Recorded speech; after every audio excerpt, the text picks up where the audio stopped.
Саламатсыңарбы балдар. Бүгүнкү онлайн сабакта биздин өтүүчү жаңы темабыз Казакстан.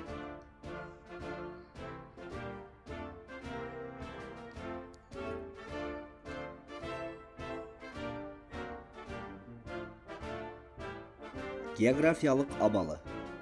Түндүгүнөн жана батышынан Россия Федерациясы, түштүгүнөн Түркмөнстан, Өзбекстан, Кыргызстан, ал эми чыгышынан Кытай менен чектешип турат.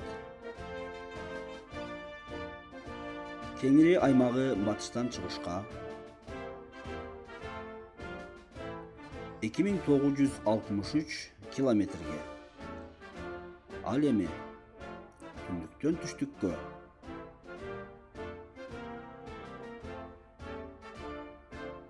1652 километрге созулуп жатат.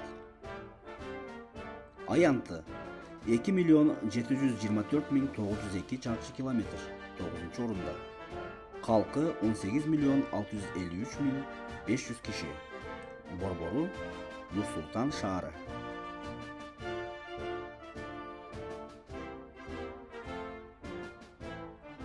Административдик жактан 14 область жана 3 республикалык маанидеги шаарга бөлүнөт. Алар Нур-Султан, Алмата, Шымкент. Облустары: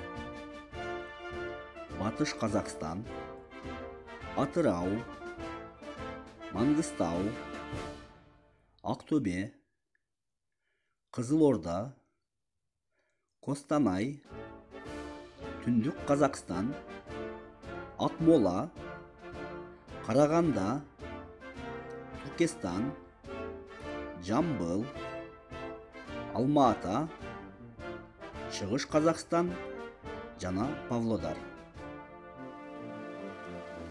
Ири шаарлары: Алма-Ата, Нур-Султан, Шымкент, Караганда, Актөбе, Тараз, Павлодар, Усть-Каменогорск жана Семей. Батышта азыраак аймагы Европа, ал эми көп бөлүгү Азия дүйнө бөлүгүнө таандык. Башкаруусу президенттик республика. Акча бирдиги теңге.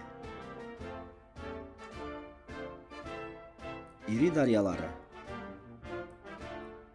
Иртыш, Сырдария, Урал, Или, Ишим, Тобол жана Чу.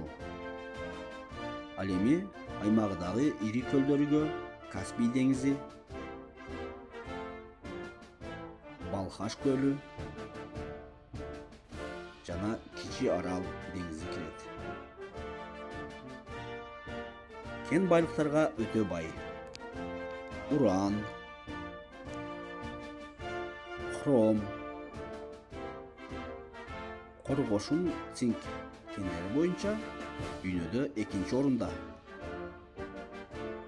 Марганец боюнча 3-нчи орунда. Жез казып алуу боюнча 5-нчи орунда. Көмүр, темир, алтын боюнча да дүйнөдөгү 1-нчи орундукка кирет. Мындан тышкары алмаз, нефть, газ өндүрүү боюнча да дүйнөдө белгилүү. Үйгө тапшырма. Өтүлгөн теманы окуйбуз.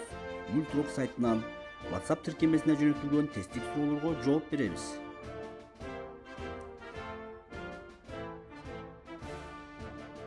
Көңүл бурганыңыздарга рахмат.